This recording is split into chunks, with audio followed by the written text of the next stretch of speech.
Every civilization on Earth has collapsed. Egypt, gone. Rome, gone. Greece, gone. Mesopotamia, gone. But one survived. Not just survived. It's still alive, still worshipped, still practiced, by over 1 billion people, today. What do they know that everyone else forgot?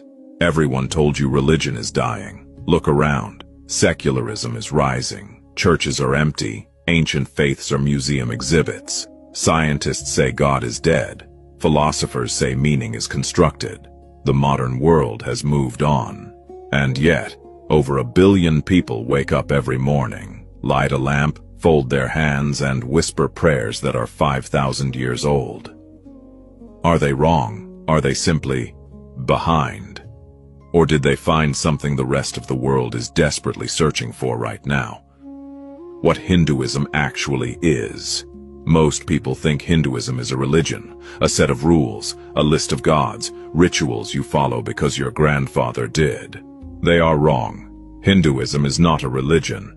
It is a civilization's operating system, built over 10,000 years of experiment, failure, war, philosophy, and revelation.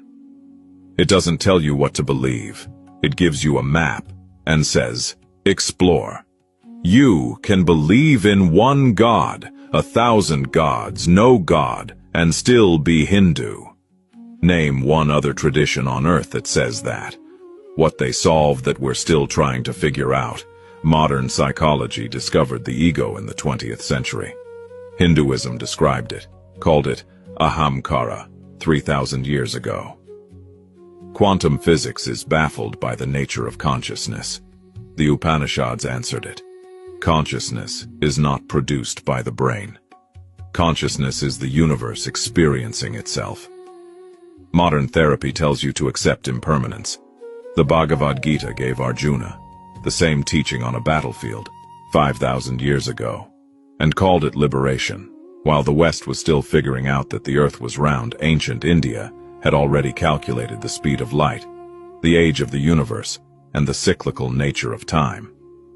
They weren't primitive, they were early. Why people from every corner of the world are converting quietly. Something strange is happening right now.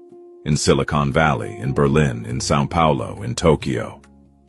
Doctors, physicists, psychologists, artists, people with no Indian blood, no Indian family, are quietly turning toward Hinduism.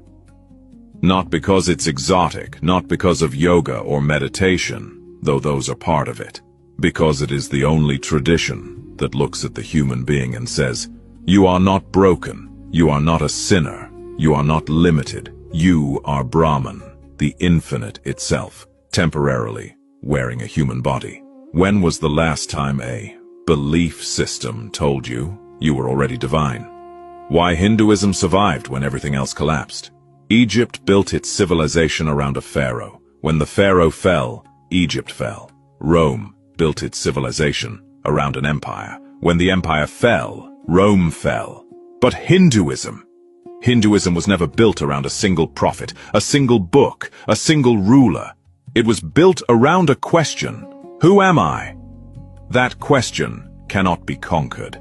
It cannot be burned. It cannot be colonized. It lives inside every human being who has ever drawn breath. That is why, after every invasion, every attempt to erase it, Hinduism rose again, because you cannot kill a question.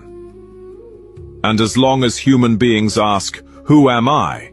Hinduism will be the answer.